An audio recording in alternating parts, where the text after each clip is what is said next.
میں مبلغ بنوں سنتوں کا، خوب چرچا کروں سنتوں کا، ہو کرم بحر خاک مدینہ۔ الحمدللہ رب العالمین والصلاة والسلام علی سید المرسلین، اما بعد فاعوذ باللہ من الشیطان الرجیم، بسم اللہ الرحمن الرحیم۔ پڑھیے الصلاة والسلام علیک یا رسول اللہ وعلی آلک واصحابک یا حبیب اللہ۔ الصلاة والسلام علیک یا نبی اللہ وعلی آلک واصحابک یا نور اللہ۔ میٹھے میٹھے اور پیارے پیارے اسلامی بھائیوں اور مدنی چینل کے ناظرین، الحمدللہ عز و جل پاکستان کے صوبے باب الاسلام سندھ کے مشہور شہر حیدرآباد میں ہم سب اس عظیم ہستی کے قدموں میں حاضر ہیں جنہیں سخی سلطان سید عبد الوہاب شاہ جیلانی قدس سرہ النورانی اولاد غوث اعظم کہا جاتا ہے، اور آپ کے عرس کی تقریبات جاری ہیں، اور الحمدللہ مجلس مزارات اولیاء جو دعوت اسلامی کا ایک شعبہ ہے، ایک ڈپارٹمنٹ ہے، اس کے تحت یہ اجتماع ارینج کیا گیا ہے۔ اللہ تبارک و تعالیٰ سے دعا ہے کہ رب کریم ہم سب کا جمع ہونا اپنی بارگاہ میں قبول فرمائے۔ بیان سے پہلے آئیے کچھ اچھی نیتیں کر لیتے ہیں۔ مصطفیٰ جان رحمت، شمع بزم ہدایت، نوشہ بزم جنت، پیکر جود و سخاوت، صلی اللہ تعالی علیہ وسلم کا فرمان باعظمت ہے، نیت المؤمن خیر من عملی، مومن کی نیت اس کے عمل سے بہتر ہوتی ہے۔ میں بھی نیت کروں اور آپ بھی نیت کر لیں کہ اللہ عز و جل کی رضا پانے، ثواب کمانے کے لیے اول تا آخر بیان میں شرکت کروں گا۔ ادھر ادھر دیکھنے سے بچتے ہوئے، بات چیت کرنے سے بچتے ہوئے، موبائل فون کے استعمال سے بچ کر ممکن ہوا تو بیان کی تعظیم کی نیت سے دو زانوں بیٹھ کر بیان سنوں گا۔ تو جن کے لیے ممکن ہو وہ التحیات میں جس طرح ہم بیٹھتے ہیں اس طرح بیٹھ جائیں، بادب بیٹھیں گے، مزید برکتیں پائیں گے۔ درود پاک پڑھنے کے بے شمار فضائل و برکات ہیں۔ ام المومنین سیدتنا عائشہ صدیقہ رضی اللہ تعالی عنہا سے روایت ہے، صاحب معراج محبوب رب بے نیاز صلی اللہ تعالی علیہ وسلم نے ارشاد فرمایا، جب کوئی بندہ مجھ پر درود پاک پڑھتا ہے تو فرشتہ اس درود کو لے کر اوپر جاتا ہے اور اللہ عز و جل کی بارگاہ میں پہنچاتا ہے، تو اللہ عز و جل ارشاد فرماتا ہے، اس درود کو میرے بندے کی قبر میں لے جاؤ، یہ درود اپنے پڑھنے والے کے لیے استغفار کرتا رہے گا، اور اس بندہ خاص کی آنکھیں اسے دیکھ کر ٹھنڈی ہوتی رہیں گی۔ تو اے میرے میٹھے اسلامی بھائیوں، درود پڑھنا ایک کمال کا وظیفہ ہے، مگر مسئلہ یہ ہے کہ آج ہمارے پاس فضول باتوں کے لیے وقت ہے، سوشل میڈیا کے لیے، موبائل فون کے لیے، دوستوں میں گپ شپ کے لیے، اور آپ کی زبان میں، سندھ کی زبان میں کہوں تو کچہری کرنے کے لیے بڑا وقت ہے، مگر وقت نہیں ہے تو درود پڑھنے کے لیے نہیں ہے۔ ایسا نہ کریں، اپنی زندگی میں درود پاک کو ایسا شامل کر لیں کہ روزانہ ایک مقررہ تعداد، ایک پرٹیکولر کوانٹٹی میں درود پاک پڑھیں۔ علماء کہتے ہیں کہ اگر کوئی شخص روزانہ 313 بار درود پاک پڑھ لے تو وہ کثرت سے درود پاک پڑھنے والوں میں شامل ہو جاتا ہے۔ اب 313 میں دیر کتنی لگتی ہے؟ الصلاۃ والسلام علیک یا رسول اللہ، یہ بھی درود پاک ہے۔ صلی اللہ تعالی علی محمد صلی اللہ علیہ وسلم، یہ بھی درود پاک۔ کتنی دیر لگتی ہے؟ 15 20 25 منٹ میں 313 درود پاک ہو جاتے ہیں۔ آئیے سخی صاحب کے، سخی سلطان کے قدموں میں آئے ہیں، میں بھی نیت کروں، آپ بھی کریں، اور انہی کے ایصال ثواب کے لیے نیت کر لیں کہ روزانہ 313 بار درود پاک پڑھیں گے۔ ہاں، اچھی جگہ پر اچھی نیتیں کرنی چاہیے نا، right place for the right intention, بہترین جگہ ہے اچھی نیتیں کرنے کی۔ تو نیت کر لی ہم نے انشاءاللہ اب روزانہ 313 بار درود پاک پڑھیں گے. آئیے محبت کے ساتھ بآواز بلند درود پاک پڑھیں. صلو علی الحبیب صلی اللہ تعالی علی محمد صلی اللہ علیہ وسلم. ایک تو ہم اس ہستی کے قدموں میں آئے ہیں کہ جن کو خاص بادشاہ جیلان، شہنشاہ جیلان، حضرت غوث اعظم رضی اللہ تعالیٰ عنہ سے خاص نسبت حاصل ہے. میر میراں پیر پیراں الشیخ عبد القادر جیلانی رضی اللہ تعالیٰ عنہ کی اولاد سے حضرت سخی سلطان سید عبد الوہاب شاہ جیلانی رحمۃ اللہ تعالیٰ علیہ ہیں. حیدرآباد میں ان کا آنا یہ اس پورے خطے کے لیے بہت بڑی نعمت ہے. ایک روایت کے مطابق آپ 8ویں صدی اور ایک روایت ایسی ملتی ہے کہ آپ 10ویں صدی میں اس دنیا سے آپ نے وصال فرمایا. یعنی 400 سے 600 سال یہ پرانے بزرگ ہیں. اور غوث پاک سے ان کو نسبت مدینہ منورہ بغداد معلیٰ میں برکتیں لینے کے بعد ایک پیر کامل بن کے یہاں تشریف لائے. اس زمانے میں جو دین کی خدمت کرنی تھی تو کی، لیکن اس کے بعد بھی آج ان کا دربار بھی فیضان لٹا رہا ہے. دنیا کے کونے کونے سے لوگ سخی کے دربار پر آتے ہیں اور ان کی سخاوت کا دریا ایسا بہتا ہے کہ آج بھی لوگوں کی جھولیاں ان کے کرم سے بھر دی جاتی ہیں. جس پیران پیر سے ان کو نسبت ہے یقیناً سارا عالم ہی ان سے محبت کرتا ہے. غوث اعظم کی تو کیا بات ہے. بریلی کے تاجدار نے جب شان غوث اعظم بیان کرنا چاہی تو کیا خوب لکھا. واہ کیا مرتبہ اے غوث ہے بالا تیرا، واہ کیا مرتبہ اے غوث ہے بالا تیرا، اونچے اونچوں کے سروں سے قدم آلا تیرا، سر بھلا کیا کوئی جانے کہ ہے کیسا تیرا.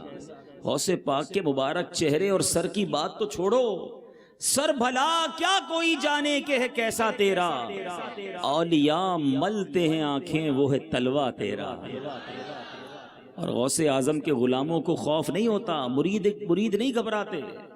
اعلیٰ حضرت لکھتے ہیں کیا دبے جس پہ حمایت کا ہو پنجا تیرا، کیا دبے جس پہ حمایت کا ہو پنجا تیرا، شیر کو خطرے میں لاتا نہیں کتا تیرا. اس پیرانے پیر کی خاص نسبت انہیں حاصل ہے اور مہینہ بھی 11ویں کا ہے. آئیے غوث اعظم رضی اللہ تعالیٰ عنہ کی زندگی میں آپ نے بڑی کرامتیں سنی ہیں، آپ کی زندگی میں کے بڑے واقعات آپ نے سنے ہیں، مگر آج غوث پاک کی زندگی کا ایک انوکھا پہلو، ایک یونیک ایکسپیکٹ، وہ بات جو نارملی ہم غوث پاک کی سیرت سے نہیں سنتے. پہلے سمجھیے کہ غوث پاک کا مرتبہ کیا ہے، غوث پاک کا اسٹیٹس کیا ہے. آپ وہ عظیم ہستی ہیں، دنیا کے میں کئی اولیاء کرام آئے ہیں. آپ اگر اولیاء کرام کی سیرت پڑھیں نا، بہت سارے اولیاء کرام آئے ہیں. بہت سارے اولیاء کرام ایسے ہیں کہ جن کی زندگی میں ایک تبدیلی آئی، انہوں نے توبہ کی اور اللہ نے انہیں ولایت عطا فرما دی. مثال کے طور پہ حضرت فضیل بن عیاض رضی اللہ تعالیٰ عنہ بہت بڑے اللہ کے ولی ہیں، مگر آپ توبہ کرنے سے پہلے ڈاکو تھے. آپ ڈاکہ ڈالا کرتے تھے، لوگ ڈرتے تھے آپ سے، مگر آپ نے جب سچی توبہ کی اللہ نے اپنا ولی بنا دیا. حضرت حبیب عجبی رحمۃ اللہ تعالیٰ علیہ، آپ بہت بڑے اللہ کے ولی ہیں، مگر توبہ کرنے سے پہلے آپ سود کا کاروبار کرتے تھے، آپ نے سچی توبہ کی اللہ نے اپنا ولی بنا لیا. حضرت جنید بغدادی کو کون نہیں جانتا، آسمان ولایت کے چمکتے ہوئے ستارے ہیں، مگر آپ کی سیرت کو پڑھیں تو ایک روایت کے مطابق آپ اس لائن پر آنے سے پہلے، ولایت اور عبادت اور ریاضت اور نیکیوں والی زندگی پر آنے سے پہلے آپ پہلوانی کیا کرتے، کشتی کیا کرتے تھے، مگر سچی پکی توبہ کی، اللہ کی طرف رجوع لایا، اللہ نے اپنا ولی بنا لیا. پتہ کیا چلا؟ یعنی رب تعالیٰ کی رحمت دیکھو، نعمت دیکھو. بندہ کتنا ہی گناہ گار کیوں نہ ہو، سچی توبہ کرے، اس کو پکارے، وہ اس کے گناہ بھی معاف کرتا ہے، اپنا دوست بھی بنا لیتا ہے. تو ہمیں بھی مایوس نہیں ہونا چاہیے، بلکہ جس غوث اعظم کی بات کرنے چلے ہیں نا، میرے غوث کا دربار تو وہ ہے، ان کا گھرانہ بھی سخی ہے نا. دیکھیں نا، ان کی اولاد کے در پر آئے ہیں جن کا نام ہی سخی ہے، جو ساری دنیا میں سخی مشہور ہیں. جو تم سے نہ مانگوں تو پھر کس سے مانگوں، تمہارا تو سارا گھرانہ سخی ہے.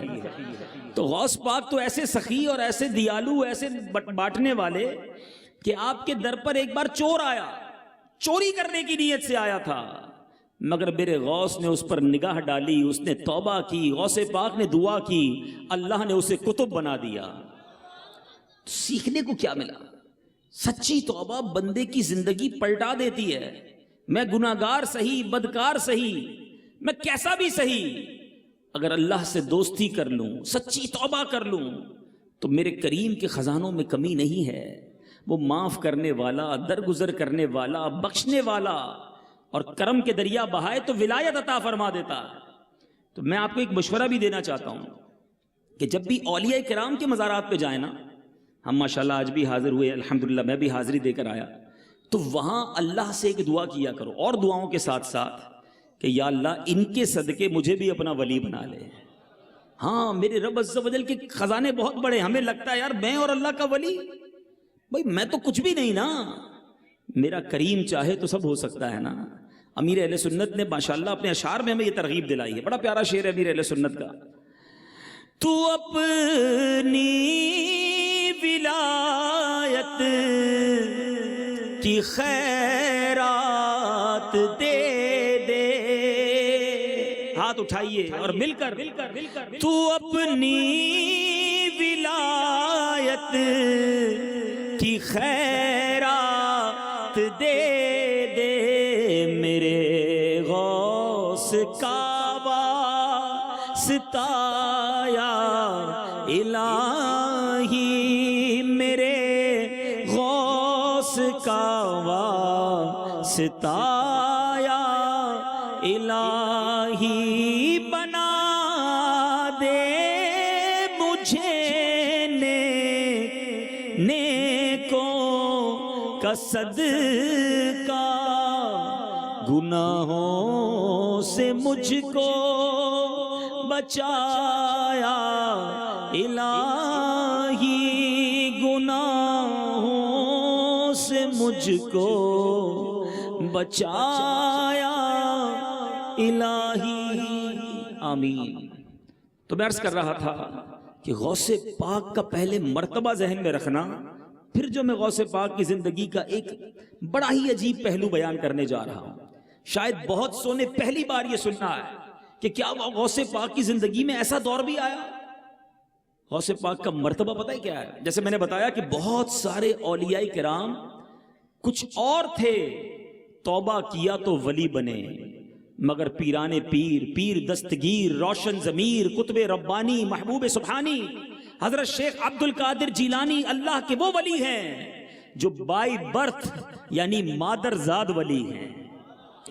آپ جس دن پیدا ہوئے، مرتبہ دیکھو میرے پیر کا، یکم رمضان، پتہ بھی ہونا چاہیے غوث پاک کب پیدا ہوئے، یکم رمضان، پیر کا دن، صبح صادق۔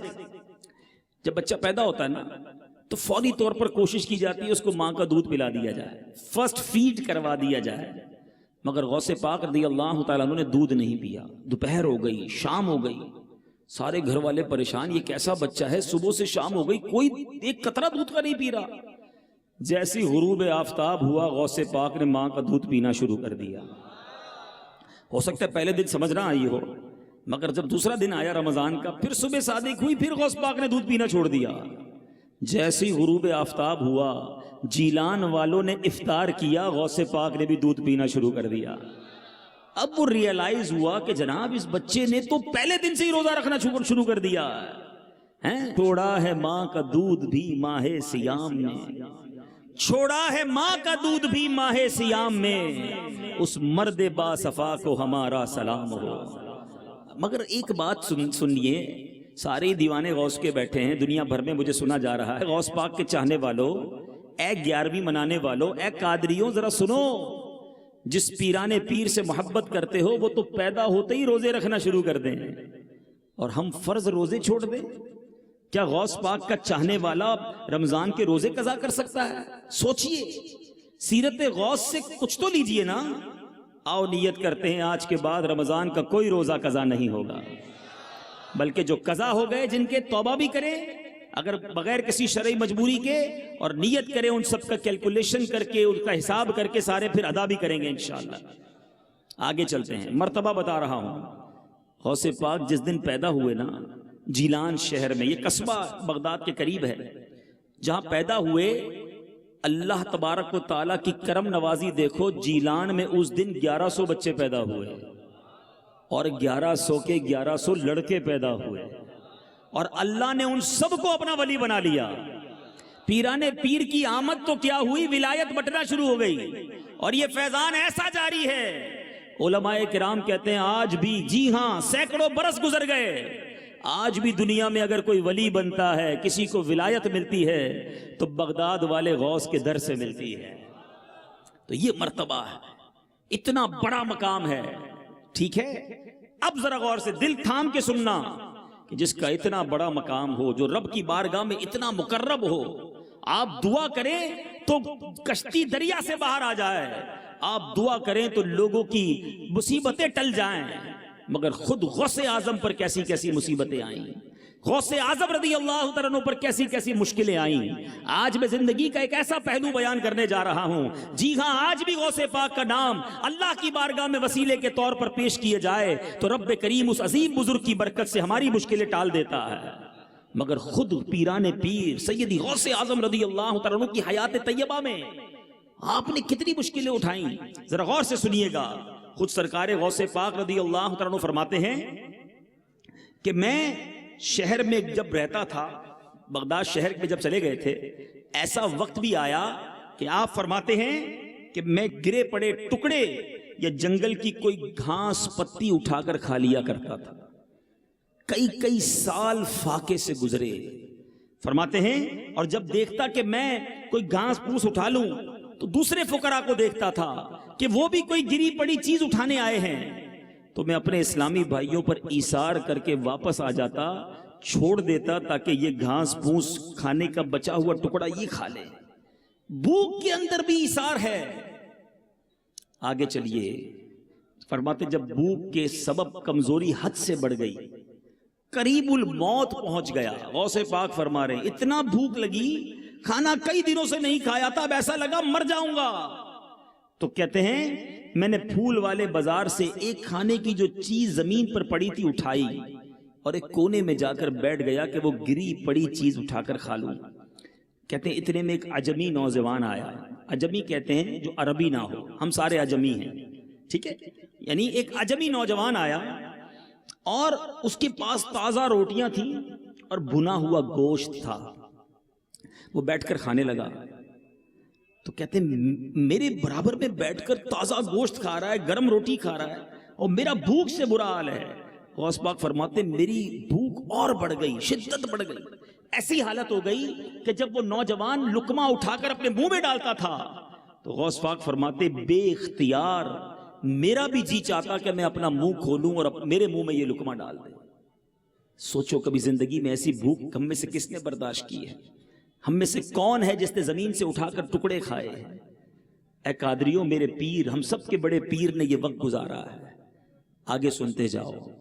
اب کہتے ہیں آخر میں نے اپنے نفس کو ڈانٹا، منہ کھولنے کا جی چاہا نا تو نفس کو ڈانٹا کہ اے نفس بے صبری نہ کر، بے صبری مت کر، اللہ میرے ساتھ ہے، چاہے موت کیوں نہ آ جائے میں اس نوجوان سے مانگ کر نہیں کھاؤں گا۔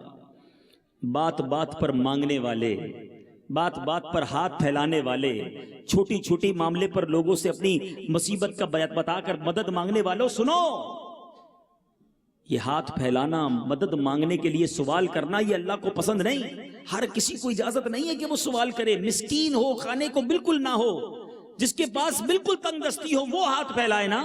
ادھر تو ہر دوسرا آدمی مانگ رہا ہوتا ہے، کسی اور سے کیوں مانگتے ہو؟ مانگنا ہے تو اپنے رب سے مانگو، ہیں التجا کرنی ہے تو مدینے والے سے کرو نا۔ شاعر لکھتے ہیں نا، کسی کا احسان کیوں اٹھائیں، کسی کا احسان کیوں اٹھائیں، کسی کو حالات کیوں بتائیں، تم ہی سے مانگیں گی تم ہی دو گے، تمہارے در سے ہی لو لگی ہے۔ غوث پاک کہتے ہیں میں نے کہا مر جاؤں گا مگر یہ برابر والے سے کھانا نہیں مانگوں گا۔ اب سنو کیا ہوا۔ کہتے یکایک وہ نوجوان میری طرف متوجہ ہوا اور کہنے لگا آئیے بھائی آپ بھی شامل ہو جائیں۔ اب غوث پاک کو وہ آفر کر رہا ہے، تو میں نے انکار کیا، اس نے اصرار کیا کہ نہیں آپ تھوڑا سا تو لیجئے۔ کہتے میرے نفس نے بہت ابھارا مگر میں نے پھر بھی انکار کیا۔ اس نوجوان کا جب بہت اصرار بڑھا تو میں نے چند نوالے کھائے۔ اس نے مجھ سے پوچھا کہ آپ کہاں کے رہنے والے ہیں؟ غوث پاک سے پوچھا۔ پیران پیر نے فرمایا میں جیلان کا رہنے والا ہوں. نوجوان کہتا ہے میں بھی جیلان کا رہنے والا ہوں. تو وہ نوجوان کہتا ہے یہ بتائیے کہ آپ کیا مشہور زاہد حضرت سیدنا ابو عبداللہ صومعی رحمۃ اللہ تعالی علیہ کے نواسے عبد القادر کو جانتے ہیں؟ وہ نوجوان کہتا ہے. تو پیران پیر کہتے ہیں میں یہ سن کر بے قرار ہو گیا اور کہنے لگا کہ وہ میں ہی تو ہوں. تو اب وہ شخص بے قرار ہوتا ہے, کہتا ہے حضرت مسئلہ یہ ہے کہ میں جب بغداد آ رہا تھا آپ کی امی جان نے آپ کو دینے کے لیے مجھے 8 سونے کی اشرفیہ دی تھیں. میں بغداد آیا, تلاش کرتا رہا, آپ مجھے نہ ملے. مجھے بھوک نے بڑا ستایا, میری ساری رقم خرچ ہو گئی. 3 دن تک میں بھی بھوکا رہا. جب بھوک سے نڈال ہو گیا میری جان پر بن آئی. آپ کی والدہ کی دی ہوئی امانت میرے پاس تھی, میں نے انہی پیسوں سے یہ کھانا خریدا ہے. حضور اب آپ میرے مہمان نہیں ہیں, یہ پیسے بھی آپ کے, یہ کھانا بھی آپ کا, بلکہ میں آپ کا مہمان ہوں. حضور معاف بھی کر دیجئے اور آئیے مل کر کھا لیجئے. غوث پاک رضی اللہ تعالیٰ کو بقیہ اس نے رقم بھی پیش کی, معافی بھی مانگی. سیدی غوث اعظم فرماتے میں بڑا خوش ہوا کہ یہ کھانا بھی جو میں نے کھایا ہے مانگ کر نہیں بلکہ میرے ہی پیسوں کا کھانا ہے, میری ماں نے ہی بھجوایا تھا. کہتے میں نے اس کے افساد شامل کیا. پیران پیر فرماتے ہیں کچھ رقم بھی اس کو دے دی, جو بیچارہ میری امانت لے کر آیا تھا اس نے قبول کی اور وہاں سے چلا گیا. اے میرے بیٹے اسلامی بھائیوں, یہ ہے میرا آج کا موضوع. ذرا غور کیجئے, جس ہستی کا عالم یہ ہے کہ وہ دعا کرے تو ڈوبی کشتی کو تیرا دے, ہیں جو دعا کرے تو مصیبتوں کو ٹال دے, اللہ کی رحمت سے جو مانگے اللہ انہیں عطا فرمائے. مگر خودداری کا عالم یہ ہے, صبر کا عالم یہ ہے, ایثار کی کیفیت دیکھو. کہتے میں گری پڑی چیزیں بھی اس لیے نہیں اٹھاتا تھا کہ دوسرے فقیر اٹھا لیں. ایثار کہتے کس کو پتہ ہے؟ باتیں تو بڑی بڑی کرتے ہیں ہم, سیکریفائس. ایثار کا معنی کیا ہے؟ ایثار کا معنی یہ ہے جس چیز کی مجھے حاجت ہے اور اسی چیز کی میرے مسلمان بھائی کو بھی حاجت ہے, بندہ دوسرے کی حاجت کو اپنی حاجت پر ترجیح دے دے, پریورٹی دے دے اور اپنے بھائی کو دے دے, یہ ایثار ہے. ہم کیا کرتے ہیں, کھانا بچ گیا چلو فقیروں کو دے دو. دعوت پہلے بنائی لاکھوں روپے کی, جب دعوت میں کچھ کھانا بچ گیا اب غریب یاد آیا, ارے فلاں مدرسے میں بھیج دو. ہیں اس پہلے یاد نہیں آئے تھے, وہ تو بچ گیا نا. کپڑے پھٹنے والے ہو گئے, چلو وہ ذرا آپ گھر کے کام کرنے والے کو دے دو. جوتے کے 4 بار سلا لیا جوتا, اب گھس گھس کے پرانا ہو گیا, چلو یار یہ کسی فقیر کو دے دیتے ہیں. ابھی سردیاں آئی ہیں, پرانا سویٹر نکالا ہوگا تو اس میں کوئی سوراخ نکلا, ارے یہ تو کام کا نہیں رہا, چلو کسی غریب کو دے دیتے ہیں. موزے پہنتے پہنتے پتہ چلا ہوگا اس میں بھی کوئی سوراخ ہے, چلو نئے موزے لیتے ہیں, یہ کسی غریب کو دے دیتے ہیں. ہمارا آپ عالم دیکھیں, مینٹل لیول دیکھو. اللہ کی راہ میں جب بھی خرچ کرنے کی باری آتی ہے ہم پھٹا پرانا پھینکنے والا دیتے ہیں. یہ ایثار نہیں ہے. ٹھیک ہے پھینکنا نہیں چاہیے, اگر کسی غریب کا بھلا ہو تو دے دیں, مگر ایثار کی برکت ہے نا اس کا انداز ہی اور ہے, اور اس کا ثواب بھی کیا ہے. نبی پاک فرماتے حدیث کا مضمون ہے جو اللہ کے لیے ایثار کرتا ہے اللہ اسے جنت عطا فرما دیتا ہے. تو اب بتاؤ ہم ایثار کب کرتے ہیں؟ ہمارا تو حال یہ ہے, آپ کو چوٹ لگانے کے لیے سوال کر رہا ہوں, دیکھو اللہ کی راہ میں دیتے وقت ہماری کیفیت کیا ہوتی ہے. اگر مثال کے طور پہ جمعے کی نماز پڑھی اور مسجد کا ڈبہ یہ جھولی ہمارے سامنے آیا, ذہن بن بھی گیا کہ چلو یار آج سخاوت کے دریا بہائیں گے, آج 50 روپے دیں گے. ہاں ہماری سخاوت بھی مسجد کے لیے 50 روپے کی ہے, اس سے زیادہ کی نہیں ہے. 100 روپے دیے تو شاید 15 آدمی کو بھی بتاتے ہوں گے میں نے 100 روپے دیے آج مسجد میں. بہرحال 50 دیے یا 100 روپے دیے, کرتے کیا ہیں؟ جیب سے پیسے نکالے, پرس ہے تو پرس نکالا, ڈبے میں ڈالتے ہوئے جیب میں 2 50 کے نوٹ ہیں, ایک پرانا والا ایک نیا والا. اپنے دل سے پوچھو مسجد کے ڈبے میں کون سا ڈالتے ہو؟ حالانکہ جو پرانا والا نوٹ ہے نا وہ بھی 50 کا ہے, نیا والا نوٹ 51 کا نہیں ہے, اس کے بھی 50 ہی ملنے ہیں. مگر اللہ کی راہ میں دینا ہے تو پرانا نوٹ دینا ہے. اور آگے چلو اور مثال دیتا ہوں, گھر میں 2-3 بچے ہوں, 4 بیٹے ہوں, بڑا ایک بچہ ذہین, اسکول میں بھی سبق سارے یاد کرتا ہے, بڑا شریف بندہ, کہتا ہے یار یہ میرا بچہ بریلینٹ مائنڈ ہے, اس کو ڈاکٹر بناؤں گا. دوسرا بچہ گھر کے بھی پرزے ورزے ٹھیک کر لیتا ہے, بڑا ذہین, یار اس کا دماغ کل پرزوں میں بڑا چلتا ہے, اس کو انجینئر بنائیں گے. تیسرا بھی بڑا زبردست, ہاں بھائی اس کو جناب اکاؤنٹنٹ بنائیں گے. چوتھا بچہ بڑا شرارتی, تنگ کرنے والا, سبق بھی یاد نہ کرے, بلکہ چھوٹا موٹا اس کے پیر میں بھی پرابلم ہے, چل بھی صحیح نہیں سکتا. ہم کہتے ہیں اس کو مدرسے میں ڈال دو یار، اس کو مولوی بناؤ۔ اب خود سوچیں، اللہ کی راہ میں بھی بچہ وہ دینا ہے جو ہمارے کام کا نہیں ہے، پھر کدھر سے میں برکتیں ملیں گی ہیں؟ اور اس وجہ سے ایک اور پرابلم بھی بتاؤں آپ کو، لوگ کہتے ہیں کہ یار ہمارے علماء انٹلیکچوئلز نہیں ہیں، علماء زمانے سے ہم آنگ نہیں ہیں، اتنی زبردست اپروچ نہیں ہے۔ میں آپ سے پوچھتا ہوں، آپ نے مدرسوں کو کون سا مٹیریل دیا ہے؟ دو نا اپنے خاندان کا سب سے ذہین بچہ، اپنے خاندان کا سب سے بریلینٹ بچہ، کہ اس کو انشاءاللہ حافظ قرآن اور مفتی بناؤں گا، پھر وہ دیکھو بچہ دنیا میں جا کے دین کی کیسی خدمت کرتا ہے۔ ہم اللہ کی راہ میں جب بھی دینے کی باری آتی ہے کمزور چیز دیتے ہیں۔ یہ کیا محبت ہے رب سے؟ اپنے بچوں کو دیتے ہو کمزور چیز؟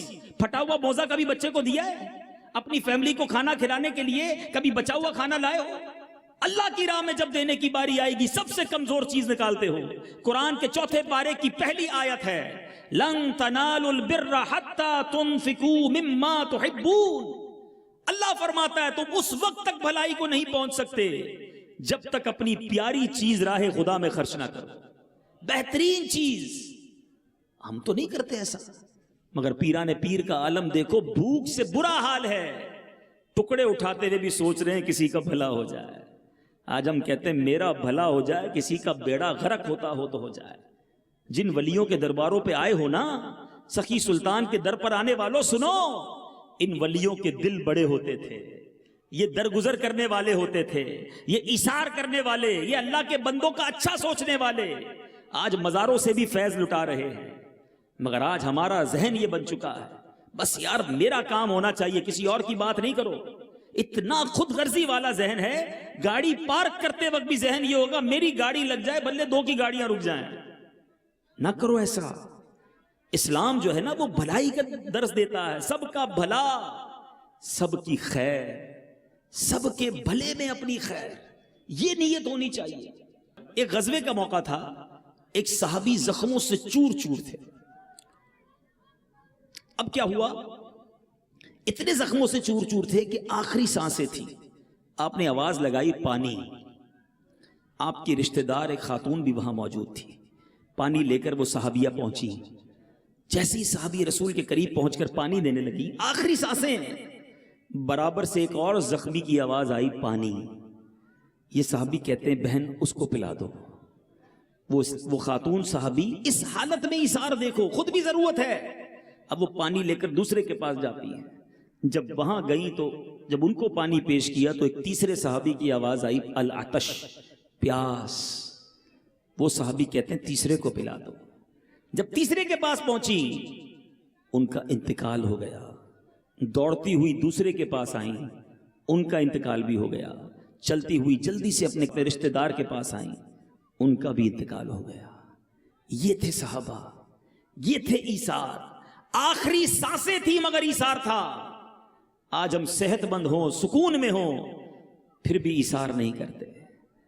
اے ولیوں کے در پر آنے والوں، ان سے محبت کرنے والوں سنو، اولیاء کرام کی زندگی درس دیتی ہے ایثار کا۔ آپ دوسروں کا بھلا سوچنے والے بنے، اللہ آپ کے کام سیدھے کر دے گا، آپ کی مشکلیں آسان ہونا شروع ہو جائیں گی۔ اور پھر اس واقعے سے ایک اور بات سیکھنے کو کیا ملی کہ غوث پاک میں صبر کتنا تھا، ہیں کتنے کتنے دن کے فاقے تھے، مگر اس مرد کلندر کی زبان پر شکوہ نہیں تھا۔ یاد رکھو، زبان پر شکوہ رنجو علم لایا نہیں کرتے، زبان پر شکوہ رنجو علم لایا نہیں کرتے، نبی کے نام لیوا غم سے گھبرایا نہیں کرتے۔ چھوٹی چھوٹی بات پر گھبرا جاتے ہو، چھوٹی چھوٹی باتوں پر شکوے شروع کر دیتے ہو، تھوڑا سا کاروبار کم ہو جائے، تھوڑے پیسے کھو جائیں، کوئی نقصان پہنچ جائے، شکوے شکایات واویلا۔ ارے صبر پھر کس شے کا نام ہے؟ مصیبت آئی ہے، پریشانی آئی ہے، کوئی ڈیفیکلٹی آئی ہے، صبر کرو نا۔ نبی پاک کی زندگی کیسی صبر والی، کربلا والوں کی باتیں کرتے ہیں کربلا والوں کا صبر کیسا تھا۔ کسی ایک شہید کربلا نے کہا کہ یا اللہ ایسا کیوں ہو رہا ہے ہمارے ساتھ؟ کسی کی زبان پر شکوہ نہیں تھا۔ امام حسین کے چاہنے والوں، انہوں نے سر کٹا دیا مگر شکوہ نہیں کیا۔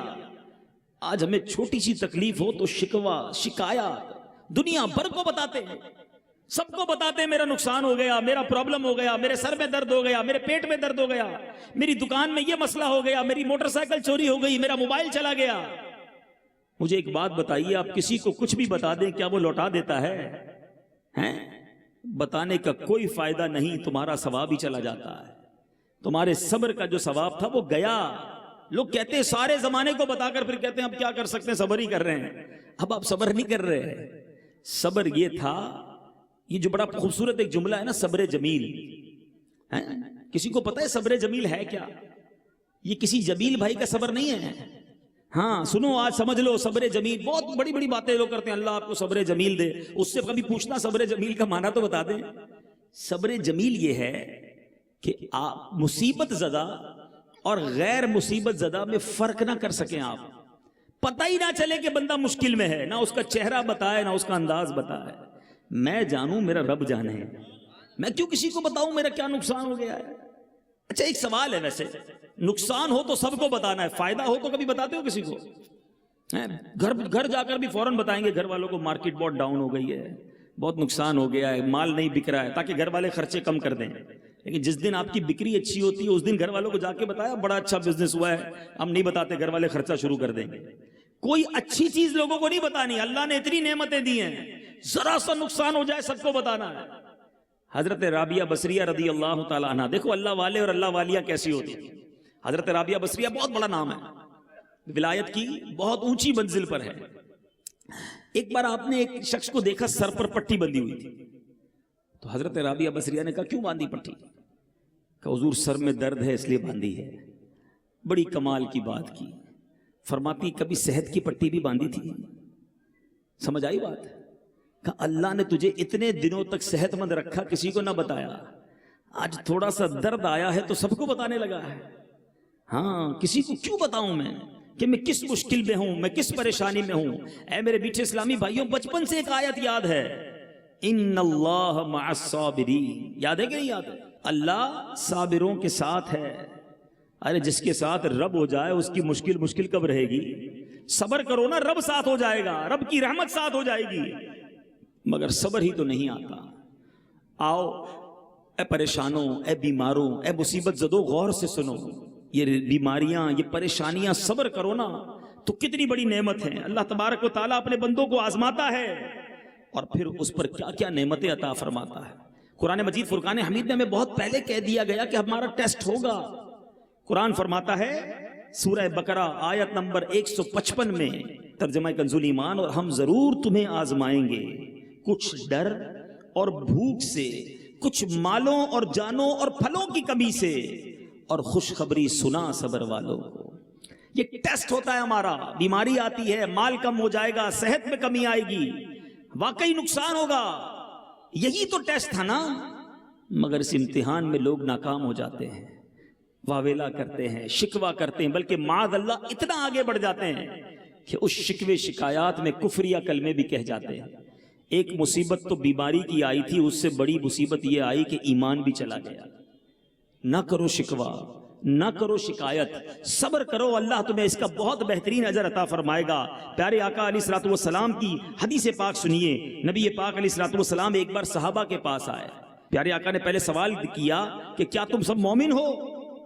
تو امیر المومنین فاروق اعظم نے عرض کی جی ہاں یا رسول اللہ. فرمایا بتاؤ ایمان کی علامت کیا ہے؟ میں آپ سے بھی سوال کروں کون کون مومن ہے؟ سب کہیں گے ہم مومن ہیں, مسلمان ہیں. اب بتاؤ ایمان کی علامت کیا ہے؟ ہیں پیارے آقا نے صحابہ سے یہی سوال کیا.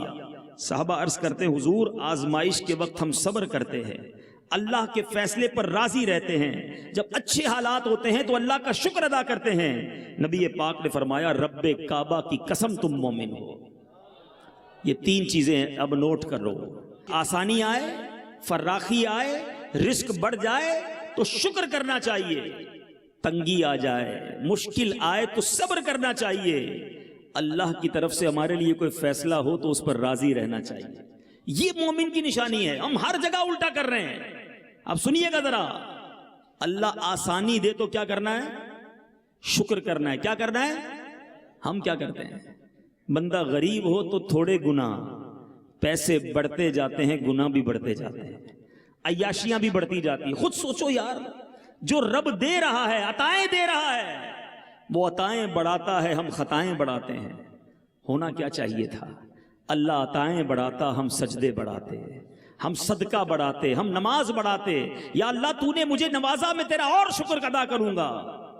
مگر ہم وہ بدقسمت ہیں کہ جتنی نعمتیں بڑھتی جاتی ہیں اتنے گناہ بڑھتے جاتے ہیں۔ مشکل آتی ہے تو صبر کرنا چاہیے تھا، مشکل آتی ہے تو ناشکری کرتے ہیں، شکوے کرتے ہیں، اور جب اللہ کی طرف سے کوئی آزمائش، کوئی فیصلہ آ جائے تو اس پر بھی راضی نہیں رہتے۔ تینوں کام الٹ ہیں ہمارے۔ اے میرے میٹھے اسلامی بھائیوں، ہمیں اپنی عادت بدلنی ہے، ہم نے صابر بننا ہے۔ صبر والوں کے ساتھ کیسی کیسی برکتیں ہیں، سنتے جائیے اور ایمان تازہ کرتے جائیے۔ پیارے آقا علیہ الصلوۃ والسلام فرماتے ہیں کہ رب ارشاد فرماتا ہے، حدیث قدسی ہے، کہ جب میں اپنے بندے کو کسی بیماری میں مبتلا کروں، اگر کوئی مجھے بیمار سن رہا ہے نا تو غور سے سننا، اللہ فرماتا ہے جب میں اپنے کسی بندے کو بیماری میں مبتلا کروں اور وہ اس پر صبر کرے، کسی سے شکایت نہ کرے، کنڈیشن کیا ہے؟ صبر کرے اور شکایت نہ کرے۔ بس جناب بہت درد ہے سر میں، جان جا رہی ہے، سر پھٹ رہا ہے، کوئی دوائی کام نہیں آ رہی، پتہ نہیں کیا میرے ساتھ ہو گیا، میں ٹھیک ہی نہیں ہو رہا۔ یہ شکایت نہیں تو اور کیا ہے، یہ شکوہ نہیں تو اور کیا ہے؟ صبر کرے اور شکایت نہ کرے۔ اللہ فرماتا ہے سنو وہ دے گا کیا تمہیں؟ ارشاد فرماتا ہے میں اس کے گوشت کو اچھے گوشت سے، اس کے خون کو اچھے خون سے بدل دیتا ہوں۔ پھر میں اگر اسے شفا دیتا ہوں تو ایسی شفا دیتا ہوں کہ اس کے نامہ اعمال میں کوئی گناہ باقی نہیں رہتا، اور اگر اس دوران اس کا انتقال ہو جائے تو میں اسے اپنی رحمت کاملہ کے سائے میں لے جاتا ہوں۔ یہ ہے صبر کا فائدہ۔ بیماری تو نعمت تھی نا، صبر کرتا تو گناہ ہی معاف ہو جاتے، مگر ہائے میری بے صبری، ہائے ہمارا واویلا، دنیا بھر کو بتانا ہے۔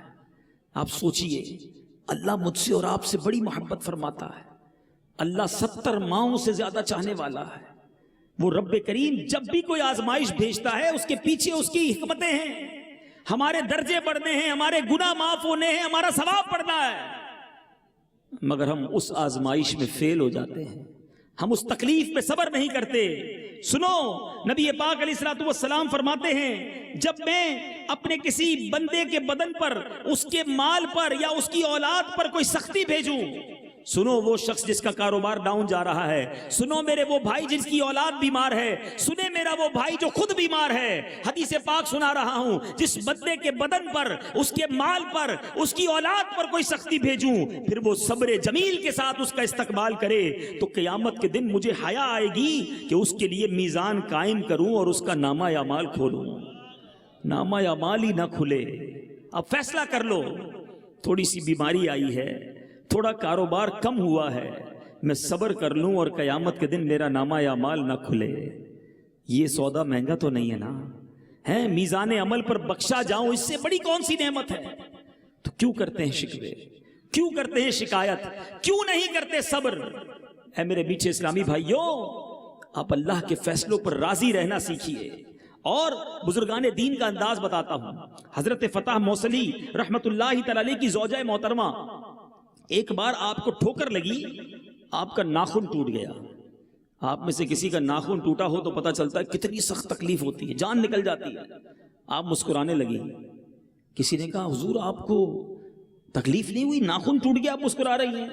فرماتی تکلیف تو بڑی ہوئی، مگر اس تکلیف پر صبر کرنے کا جو مجھے ثواب ملنا ہے اس کا سوچنے لگی تو میرے چہرے پہ مسکراہٹ آ گئی۔ یہ بزرگان دین تکلیف پر بھی مسکراتے تھے کہ صبر کا موقع مل گیا۔ کئی بزرگان دین کی سیرت میں آتا ہے کہ 40 دن اگر گزر جاتے اور کوئی تکلیف نہ ہوتی تو ڈر جاتے تھے کہ لگتا ہے اللہ ناراض ہو گیا ہے، ڈھیل دے دی گئی ہے، مجھے پوچھا نہیں جا رہا۔ یہ اللہ والوں کا طریقہ ہے، وہ مشکل میں خوش ہوا کرتے تھے کہ چلو صبر کا ثواب ملنے والا ہے، اور ہمیں تھوڑی سی مشکل آ جائے ہم بے صبری کر جاتے ہیں، ہم شکوے شکایات سب کو بتاتے ہیں، نہ کریں ایسا۔ آج ایسے بھی اگر مجھے اسلامی بھائی اور مدنی چینل پر اسلامی بہنیں سن رہی ہیں کہ جن کے بچوں کا انتقال ہو گیا ہو، چھوٹے بچے چلے جاتے ہیں دنیا سے، تکلیف ہوتی ہے ماں باپ کو، مگر اس میں بھی اتنا باویلا، اتنا شور، اتنی بری باتیں کرتے ہیں اور بعض اوقات کفریہ کلمات بک جاتے ہیں۔ ایسا نہ کریں، سنیں اس میں کتنی بڑی برکت اور کتنی بڑی فضیلت ہے۔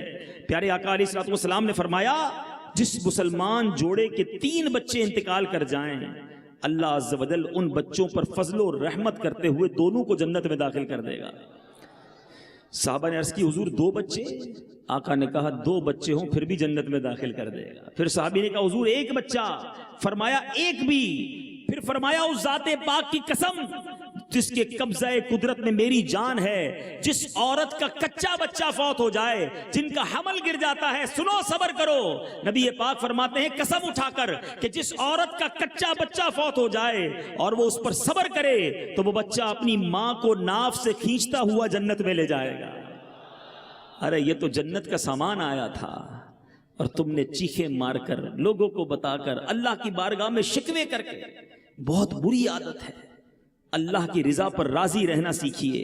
اے میرے میٹھے اسلامی بھائیوں، پیارے آقا علیہ الصلوۃ والسلام فرماتے ہیں جو مصیبت کے وقت انا للہ و انا الیہ راجعون کہتا ہے تو اللہ عز و جل اس کی پریشانی دور فرما دیتا ہے اور اس کے کام کا انجام اچھا فرماتا ہے اور اسے ایسا بدل عطا فرماتا ہے جس پر وہ راضی ہو جاتا ہے۔ تو اے میرے میٹھے اسلامی بھائیوں، اچھا میں شیخ سخی سلطان عبد الوہاب شاہ جیلانی رحمۃ اللہ تعالی کی سیرت پڑھ رہا تھا تو ایک کتاب میں لکھا تھا کہ آپ کا ایک ہی بیٹا تھا اور اس صاحبزادے کا انتقال بھی 15-16 سال کی عمر میں ہو گیا۔ جوان بیٹا جس کا مر جائے کتنی تکلیف ہوتی ہے، مگر یہ اللہ والوں کو آزمایا جاتا تھا، اللہ والوں کا امتحان لیا جاتا تھا، وہ شکوہ نہیں کرتے تھے، مگر ہم تو ویسے بھی گناہ گار ہیں پھر بھی شکوے کرتے ہیں۔ اچھا بعض اوقات انسان کے ذہن میں خیال آتا ہے کہ یار ایک بات سمجھ نہیں آتی، میں تو نماز بھی پڑھتا ہوں، روزے بھی رکھتا ہوں، زکوٰۃ بھی دیتا ہوں، حج بھی کرتا ہوں، میرا پڑوسی ہے ایک وقت کی نماز نہیں پڑھتا، سارا دن گناہ کرتا ہے، روزی بھی اس کی حرام ہے، اس کو کوئی پرابلم نہیں آتی، میری مصیبتیں کم نہیں ہو رہی ہیں۔ یہ بھی بعضوں کا شیطان وسوسہ ڈالتا ہے، آؤ آج اس وسوسے کی بھی کاٹ کر لیتے ہیں۔ پیارے آقا علیہ الصلوۃ والسلام سے سوال ہوا، حضرت سعد بن ابی وقاص نے سوال کیا کہ یا رسول اللہ سب سے زیادہ مصیبتیں کن لوگوں پر آئی؟ سنو آج ایمان جو ہے وہ آپ کا تازہ بھی ہوگا اور مضبوط بھی ہوگا۔ سب سے زیادہ مصیبتیں کن لوگوں پر آئیں؟ پیارے آقا فرماتے ہیں انبیاء پر سب سے زیادہ، پھر اس کے بعد جو لوگ بہتر ہیں، پھر ان کے بعد جو بہتر ہیں۔ بندے کو اپنی دینداری کے حساب سے مصیبت میں مبتلا کیا جاتا ہے۔ اگر وہ دین میں سخت ہوتا ہے اس کی آزمائش بھی سخت ہوتی ہے، اگر وہ دین میں کمزور ہوتا ہے تو اللہ عز و جل اس کی دینداری کے مطابق اسے آزماتا ہے۔ بندہ مصیبت میں مبتلا ہوتا رہتا ہے یہاں تک کہ اس کے دنیا میں سارے گناہ بخش دیے جاتے ہیں۔ اللہ کی پتہ ہے حکمت کیا ہے؟ روایتوں میں مضمون ملتا ہے کہ اللہ جس بندے سے محبت کا ارادہ فرماتا ہے نا، سنو، اس پر آزمائشوں کی بارش برسا دیتا ہے۔ محبت اور آزمائش یہ تو بڑی عجیب سی چیز ہے نا، تو اس کی وضاحت بھی حدیثوں میں موجود ہے۔ رب کی رضا یہ ہے کہ میرے بندے سے دنیا میں جو غلطیاں ہو گئی ہیں میں آزمائش بھیجوں، وہ صبر کرے، اس صبر کی وجہ سے اس کے گناہ معاف ہو جائیں، میرا بندہ میرے پاس آئے تو گناہوں سے پاک آئے، اسے جنت میں داخل کر دوں۔ تو اب ذرا سوچئے، مصیبت، پریشانی، بیماری، پیسوں کا نقصان، کاروبار کا نقصان، یہ سارے میرے درجے بلند کرنے آیا تھا، مگر میں نے صبر نہ کیا اور اس امتحان سے فیل ہو گیا۔ صبر کیجیے۔ ایک روایت میں نے پڑھی کہ اللہ کی بارگاہ میں بندے کا ایک مقام لکھا ہوتا ہے، ٹھیک ہے؟ اب وہ بندہ اپنے عمل سے اس مقام تک نہیں پہنچ پا رہا ہوتا، ایسے روزے، نمازیں، عبادتیں نہیں ہوتی، مگر اللہ چاہتا ہے یہاں تک پہنچ جائے۔ تو روایتوں کے الفاظ ہیں اللہ اس پر آزمائش بھیجتا ہے، پریشانی بھیجتا ہے، وہ صبر کرتا ہے اور اس مقام پر پہنچ جاتا ہے۔ لیکن سوچو ہم کیا کرتے ہیں؟ تو اے میرے میٹھے اسلامی بھائیوں، اللہ کے فیصلوں پر یقین کرنا سیکھیں۔ بعض اوقات خیال آتا ہے کہ یار مزار پہ جا کر بھی دعا مانگی، میں نے تو مکہ شریف جا کر بھی دعا مانگی، فلاں پیر صاحب سے بھی دعا کروائی، میری دعا قبول نہیں ہوئی، میری مصیبت ٹلی نہیں۔ اے میرے میٹھے اسلامی بھائیوں، ہمیشہ اپنے رب پر بھروسہ کرنا۔ اگر آپ سے کوئی مصیبت نہیں ٹالی جا رہی نا، اسی میں بہتری ہوگی، اسی میں ہمارے لیے بھلائی ہوگی۔ میں آپ کو ایک مثال کے ذریعے سمجھاتا ہوں، توجہ رکھیے گا، ایک مثال کے ذریعے سمجھاتا ہوں۔ آپ کا ایک چھوٹا بھائی ہو اور اس کا گلا خراب ہو، یا چھوٹا بیٹا ہو آپ کا، ٹونسلز ہو جائیں یا فلو ہو جائے، بخار ہو جائے، اور وہ رونے لگے مجھے آئس کریم کھانی ہے، میں نے ٹھنڈا پانی پینا ہے، ٹھنڈا برف والا شربت پینا ہے، آپ پلائیں گے؟ جواب دیجئے، نہیں پلائیں گے۔ اچھا وہ رونے لگے پھر بھی نہیں پلائیں گے؟ کوئی دوست آپ کا دیکھ رہا ہو کہ یار کیسے ظالم والد ہو یار، بچہ رو رہا ہے آپ آئس کریم نہیں کھلا رہے، بچہ رو رہا ہے آپ شربت بھی نہیں پلا رہے، آپ کیا جواب دیں گے؟ بھائی مجھے پتا ہے اس کو کب کیا دینا ہے، ابھی دوں گا تو اس کا بخار بڑھ جائے گا، اس کا گلا خراب ہو جائے گا، یہی جواب دو گے نا؟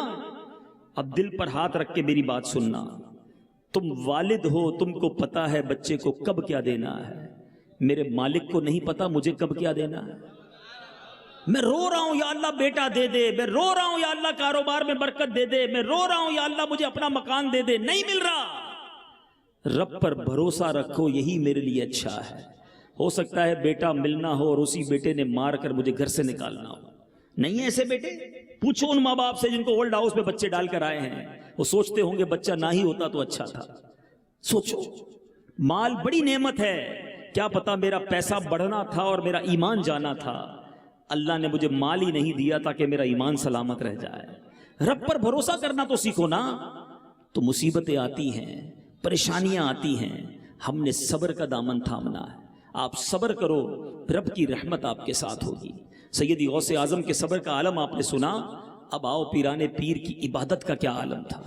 غوث پاک اس غربت میں، اس عالم فقیری میں بھی کیسی عبادت کرتے تھے۔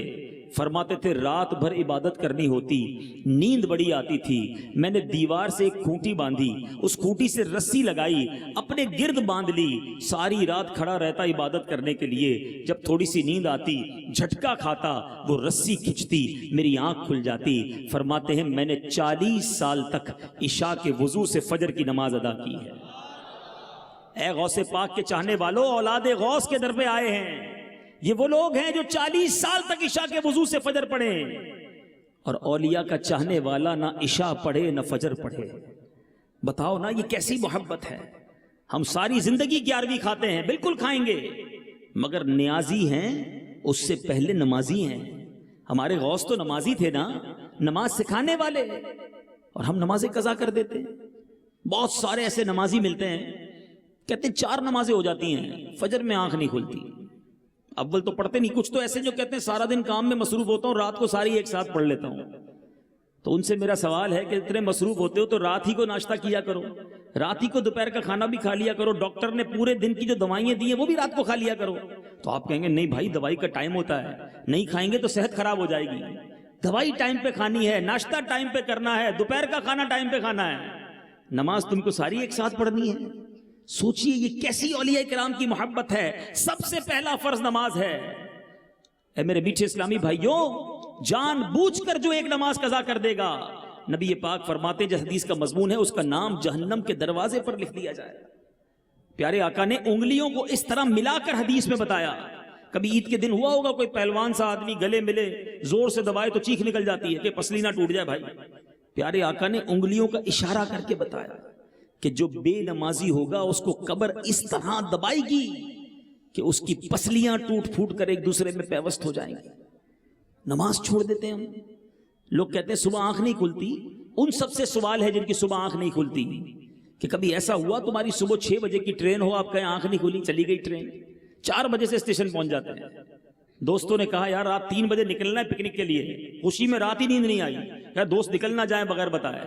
کبھی کسی کی فلائٹ مس ہوئی ہے صبح 7 بجے کی، یہ کہے یار نیند نہیں آئی؟ نہ فلائٹ مس ہوتی ہے، نہ بس مس ہوتی ہے، نہ ٹرین مس ہوتی ہے۔ کبھی سیٹ کہہ دے صبح 8 بجے آفس آ جانا، بہت ضروری کام ہے، خبردار جو نہیں آئے تو بندہ 7:45 بجے کھڑا ہوگا۔ تمہیں سیٹ کی بات یاد آتی ہے، تمہیں رب کا حکم یاد نہیں آتا، کہتے ہو آنکھ نہیں کھلی۔ پتہ اس کی وجہ کیا ہے آنکھ کیوں نہیں کھلتی؟ اس کی وجہ یہ ہے کہ سب چیزوں کی اہمیت ہے تمہارے نزدیک، نماز کی اہمیت نہیں ہے۔ پوچھو ان نمازیوں سے جو نمازی ہیں، ان کو رات اس ٹینشن میں نیند نہیں آتی فجر نہ چلی جائے۔ اللہ کی رحمت سے ان کی جتنی دیر سے بھی سوئے فجر میں آنکھ کھلتی ہے، کیونکہ ان کے نزدیک اہمیت ہے فجر کی۔ کیسے چلی جائے میری نماز؟ میں غوث کا ماننے والا، میں قادری، میں غوث پاک کا مرید، جو عشاء کے وضو سے 40 سال تک فجر پڑھے، کمال ہے کسی قادری کی نماز چلی جائے؟ آؤ میرے میٹھے اسلامی بھائیوں، سخی سلطان کے در پر آئے ہو، اور آج یہ نیت کر کے جانا ہے آج کے بعد میری کوئی نماز قضا نہیں ہوگی۔ ایسا نہیں، ایسا نعرہ لگاؤ مردود شیطان ادھر سے بھاگ جائے، آج کے بعد کوئی نماز قضا نہیں ہوگی۔ اب آؤ غوث پاک کی ایک اور پیاری عادت، پیران پیر فرماتے ہیں میں 15 سال تک روزانہ قرآن پاک ختم کرتا رہا، ڈیلی ایک قرآن.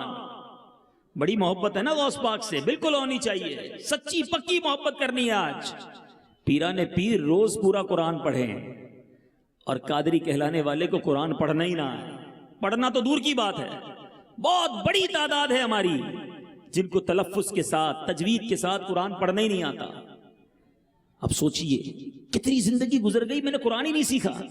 موٹر سائیکل چلانا سیکھ لی، گاڑی چلانا سیکھ لی، ہر سال نیا موبائل لیتے ہیں، اس کے سارے سافٹ ویئر سیکھ جاتے ہیں. گاڑی پہلے چابی والی تھی وہ بھی چلا لی، اب ریموٹ والی بھی چلا لی. کیسے سیکھی بھائی؟ بس دوستوں کو پکڑتا ہوں، ان کو کہتا ہوں بتاؤ یار کیسے کھلے گی، بند کیسے ہوگی، اس کا جناب پیٹرول کا بٹن کدھر ہے، سوئچ کون سا یہ بتا دو. سب سیکھ لیتا ہے بندہ. کیوں؟ ضروری سمجھتا ہے. آپ نے قرآن کو ضروری سمجھا ہی نہیں ہے، ورنہ 5 سال کا بچہ بھی پڑھنا چاہے تو پڑھ بھی لیتا ہے، پورا حفظ بھی کر لیتا ہے. قرآن کو ضروری نہیں سمجھا. جب مسلمان قرآن کے بغیر بھی جیتا ہے، حدیث پاک کا مضمون ہے جس دل میں کچھ قرآن نہیں وہ ویران مکان کی مانند ہے. مگر بڑی تعداد ہماری قرآن پڑھنا نہیں جانتی. پڑھنا جانتی ہے تو پڑھتی نہیں ہے، پورا سال قرآن نہیں کھولتے ہیں.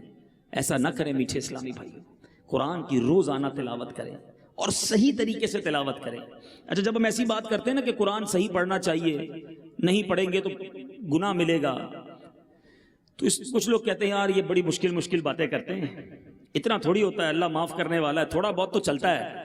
پہلے میں آپ کو عربی کی سینسٹیوٹی بتا دیتا ہوں اور پھر آپ ہی کی زبان میں آپ کو اس کا مطلب بھی بتاتا ہوں. پہلے سمجھیے عربی کتنی سینسٹیو ہے، کتنی حساس زبان ہے. تھوڑا سا فرق معنی کو کدھر سے کدھر لے جاتا ہے.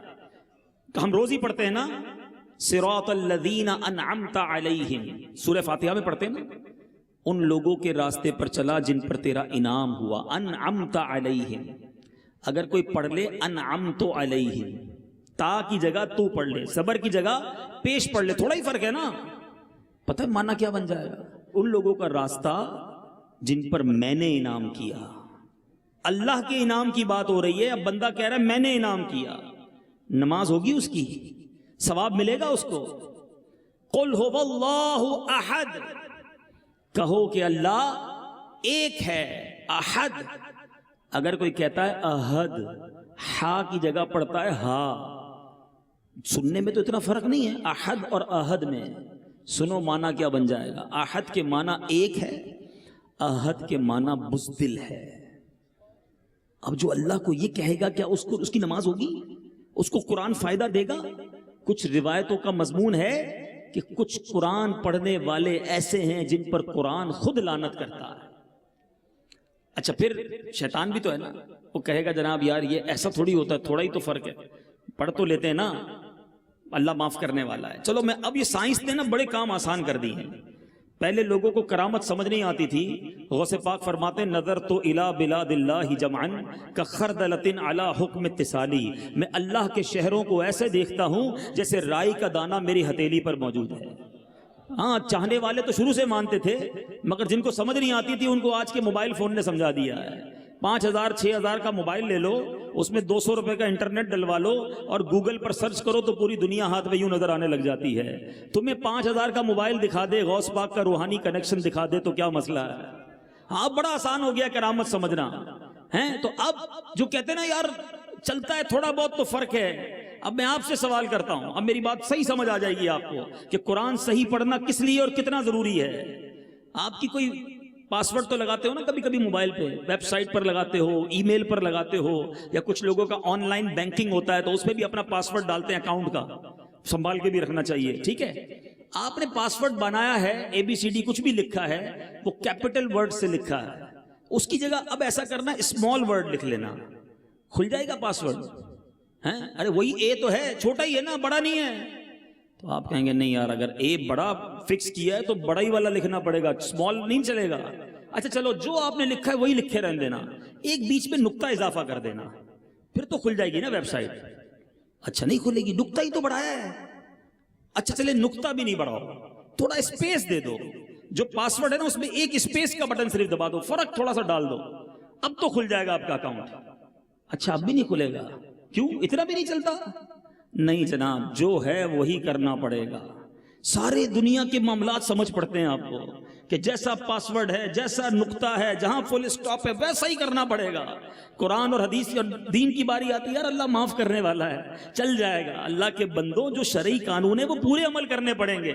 وضو کے 4 فرض ہیں تو چاروں پر عمل کرنا پڑے گا. یار تھوڑی سی کونی سوکھی رہ گئی تھی آپ کہتے ہو نماز ہی نہیں ہوئی، بھائی یہ فرض ہے پورا کرنا پڑے گا. آپ کو ہاتھ پورے دھونے تھے، آپ کو مسا صحیح کرنا تھا، آپ کو پیر صحیح دھونے تھے، آپ نے غسل کیا اور سارے حیدرآباد کا پانی اپنے اوپر بہا دیا. اور جناب فرض غسل تھا، واجب غسل تھا، کلی نہیں کی، ناک میں پانی نہیں چڑھایا، غسل کے فرائض پورے نہیں کیے، آپ پاک نہیں ہوئے. شریعت کے معاملے میں ہم کہتے ہیں اللہ معاف کرنے والا ہے، باقی سارے معاملات پورے کر رہے ہیں. تو اے میرے میٹھے اسلامی بھائیوں یوں نہ کریں. اولیاء کرام کی سیرت سے یہ سیکھا کہ اب انشاءاللہ قرآن پڑھیں گے اور صحیح طریقے سے پڑھیں گے انشاءاللہ. گھبرائیں نہیں. دعوت اسلامی کا یہی تو کمال ہے، مشکل بتاتے بھی ہیں اور ساتھ حل بھی بتاتے ہیں. صرف پرابلم نہیں بتاتے دعوت اسلامی والے، آپ کو سولوشن بھی بتاتے ہیں. پہلے نیت کر لو کہ ہاں قرآن سیکھنا ہے. کون کون چاہتا ہے سیکھوں گا انشاءاللہ؟ اچھا مزے کی بات دیکھو کدھر نیت کر رہے ہو، آئے ہائے سخی سلطان کے قدموں میں قرآن پڑھنے کی نیت کر رہے ہو، ان کا فیضان جاری. یہ ہے اولیاء کرام کی نظر لینے کا طریقہ کہ ایسے اللہ کے بندوں کے گھر پہ جا کر، ان کے در پر جا کر ان کے دین کی، ان کی جو تعلیمات تھی اس پر عمل کی نیت کرو نا.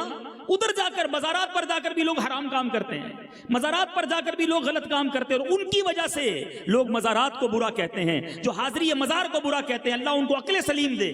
خدا را مزارات کو بدنام نہ کرو، اللہ سلامت رکھے دعوت اسلامی کو. ایک ایسی مجلس بنائی گئی جو مجلس سے مزارات اولیاء ہے، جو اولیاء کرام کے مزار پر جا کر لوگوں کو بتاتی ہے. اسلامی بھائیوں کو اسلامی بھائی بتاتے ہیں کہ دیکھو ایسے حاضری نہیں دینی، حاضری کا طریقہ یہ ہے، ادب ہونا چاہیے، شریعت کا جناب لحاظ رکھنا چاہیے، نماز کے وقت نماز ہونی چاہیے. جن بزرگ کے در پر آئے ہو وہ قرآن پڑھنے کی تعلیم دیتے تھے، لیکن لوگ وہاں جا کر جو چند ہیں، چند غلط کام کرنے والے ہیں، اب ناظرین بھی سن لیں، ان چند کی وجہ سے حاضری مزار اور مزارات کو برا نہ کہو. اگر کسی کے ناک پر مکھی بیٹھے تو مکھی اڑاتے ہیں، ناک نہیں کاٹ دیتے.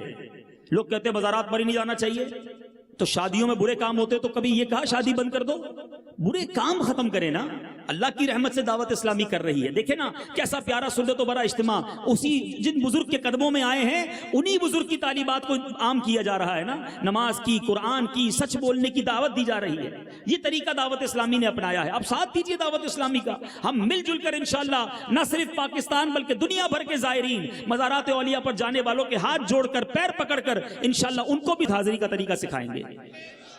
تو اب انشاءاللہ قرآن پاک صحیح طریقے سے پڑھیں گے انشاءاللہ. اب اس کا حل بھی بتا دیتا ہوں کہاں سے پڑھیں گے. آپ کو کوئی فیس نہیں دینی. یہ بھی کمال دیکھو، دعوت اسلامی کے ماشاءاللہ مدنی منوں کے مدرسۃ المدینہ الگ ہیں، حیدرآباد میں بہت سارے ہیں ماشاءاللہ. اپنے بچوں کو اس میں داخل کرا دیں، حافظ بن جائیں گے انشاءاللہ. بچیاں ہیں مدنی منیاں ہیں، ان کے مدرسے الگ ہیں، ان میں داخل کرا دیں. اچھا اب جو بڑے ہو گئے وہ کہیں گے یار ہم تو کام پہ بھی جاتے ہیں، نوکری پہ بھی جاتے ہیں، اور کیا اب اس عمر میں بچوں کے ساتھ پڑھیں گے؟ چلیں جناب آپ کا بھی مسئلہ حل ہے. اللہ کی رحمت سے پوری دنیا میں دعوت اسلامی نے مدرسۃ المدینہ بالغان بنا دی ہے. اب وہاں پر بڑوں کو بھی تعلیم دی جاتی ہے قرآن پاک کی بغیر کسی فیس کے، اور وہ رات میں عشاء کے بعد، کہیں مغرب کے بعد، کہیں فجر کے بعد، جو ٹائم آپ کو سوٹ کرتا ہے. ہمارے ذمہ داران سے رابطہ کریں کہ فلاں محلے میں رہتا ہوں، بتاؤ ہمارے محلے میں قریب مدرسہ کون سا ہے. اپنی مرضی کے ٹائم شام رات میں آئیں، 15-20 منٹ دیں اور اپنے تلفظ ٹھیک کر لیں، اپنے مخارج ٹھیک کر لیں، قرآن صحیح پڑھنے والے بن جائیں. اصل پرابلم بھی یہ ہے، بعض اوقات بندہ کہتا ہے 20 سال سے قرآن پڑھ رہا ہوں، کوئی برکت کوئی رحمت اس طرح کا کوئی دل میں کیفیت پیدا نہیں ہوتی. چیک کر لو کہیں غلط تو نہیں پڑھتے. صحیح پڑھنے لگو انشاءاللہ روزانہ قرآن پڑھو گے، روزانہ رحمت نازل ہوگی، روزانہ برکتیں ملنا شروع ہو جائیں گی. تو انشاءاللہ پابندی سے قرآن پاک پڑھیں گے. اچھا ان تمام چیزوں کو پریکٹس کرنے کے لیے اللہ والوں کے نقش قدم پر چلنے کا ایک بڑا پیارا طریقہ ہے. یاد رہے سخی عبد الوہاب شاہ جیلانی حیدرآباد کے نہیں تھے. یہ بڑی اہم بات آخر میں بتانے جا رہا ہوں، بیان اینڈ کر رہا ہوں، مگر جتنے مدنی چل کے ناظرین وہ بھی نوٹ کریں. جب بھی اولیاء کرام کے مزار پر جاؤ نا، اکثر آپ کو یہ بات ملے گی کہ جس ولی کے مزار پر آپ جاؤ گے وہ وہاں پیدا نہیں ہوئے تھے. داتا گنج بخش لاہور میں نہیں پیدا ہوئے، بابا فرید پاک پتن میں نہیں پیدا ہوئے، سخی عبد الوہاب شاہ یہاں حیدرآباد میں پیدا نہیں ہوئے، عبداللہ شاہ اصابی ٹھٹھے میں پیدا نہیں ہوئے. آپ اور آگے چلے جائیں، بڑے بڑے اولیاء کرام وہ وہاں پیدا نہیں ہوئے جہاں ان کا مزار ہے. اس کا مطلب کیا ہے؟ اس کا مطلب یہ ہے کہ یہ دین کی اشاعت کے لیے انہوں نے گھر چھوڑا، وطن چھوڑا، واپس ہی نہیں جا سکے. وہیں رہ گئے اور وہیں انتقال ہو گیا، وہیں مزار بن گیا۔ خواجہ خواجگان خواجہ غریب نواز اجمیر کے نہیں تھے، خواجہ غریب نواز کے قدم لگے تو وہ اجمیر مقدس بن گیا۔ تو کیا ہوا؟ یہ ولیوں کی سیرت سے سیکھو نا۔ انہوں نے گھر چھوڑا، وطن چھوڑا اسلام کو پھیلانے کے لیے۔ آؤ ان ولیوں کی سیرت پر عمل کرنے کا موقع آپ کو دعوت اسلامی دیتی ہے۔ ہم نہیں کہتے جناب آپ بھی گھر سے نکلو واپس ہی نہیں آنا، 3 دن کے لیے، 12 دن کے لیے، 30 دن کے لیے، سبحان اللہ 92 دن کے لیے، 12 ماہ کے لیے مدنی قافلے دعوت اسلامی کے سفر کرتے ہیں۔ آؤ زندگی بہت گزار لی اپنے دنیا کے کاموں میں، کچھ دن اب ہم راہ خدا میں سنتوں کی خدمت میں گزار لیں، کچھ تو ولیوں کے نقش قدم پر عمل کریں۔ ابھی تو بہت کچھ ہم ہی کو سیکھنا ہے۔ ابھی میں کھڑا کر کے پوچھوں کس کو نماز کے ساتھ فرائض آتے ہیں، کس کو 6 شرائط آتی ہیں، کس کو وضو کے فرائض آتے ہیں، کس کو غسل کے فرائض آتے ہیں، کس کو جناب تجوید کے ساتھ قرآن پڑھنا آتا ہے، کس کو نماز جنازہ آتی ہے۔ میں یہ بیسکس پوچھ رہا ہوں، بہت سو کو نہیں آتی۔ کب سیکھیں گے؟ تو آپ مدنی قافلے میں 30 دن کے چلے جائیں، انشاءاللہ وہاں بہت کچھ سکھا دیا جائے گا۔ تو نیت کریں انشاءاللہ ہم دعوت اسلامی کے مدنی قافلوں میں بھی سفر کریں گے۔ اللہ تعالی ہم سب کو عمل کرنے کی توفیق عطا فرمائے۔ صلو علی الحبیب۔ میں مبلغ بنوں سنتوں کا، خوب چرچا کروں سنتوں کا، ہو کرم بحر خاک